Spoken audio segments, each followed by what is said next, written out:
I'm Curtis Lee, a reporter here at the Los Angeles Times. The 2016 presidential election has arrived, and well, it's one of the most crowded campaigns in recent history. It's still very early in the election cycle, but so far, more than a dozen Democrats and Republicans have announced their candidacies. On the Democratic side, Hillary Rodham Clinton, the former First Lady and Secretary of State, is the frontrunner and favorite to capture the party's nomination. It's her second run for the White House after a failed 2008 bid. But on the Republican side of the 2016 race, well, that's where it becomes complex, with 12 major candidates seeking the nomination, with no clear frontrunner.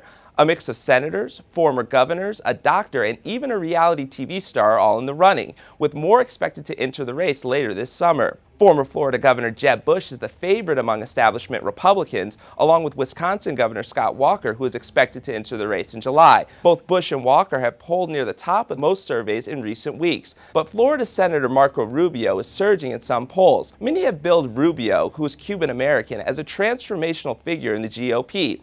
He grew up poor in Miami, worked his way to become Speaker of the State House, and on to Congress. But some in the GOP field, such as Bush, have alluded to his lack of experience as a fault. Some of the more lower-tier candidates include Libertarian favorite Senator Rand Paul of Kentucky and Tea Party conservative favorite Senator Ted Cruz of Texas. Both Paul and Cruz are viewed as firebrands in the party and are first-term senators like Rubio.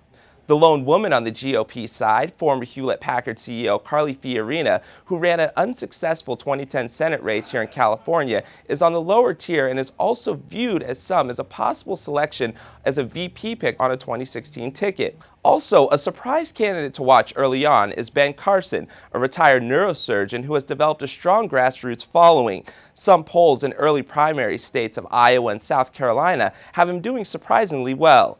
You can stay up to date on all 2016 news on LAtimes.com.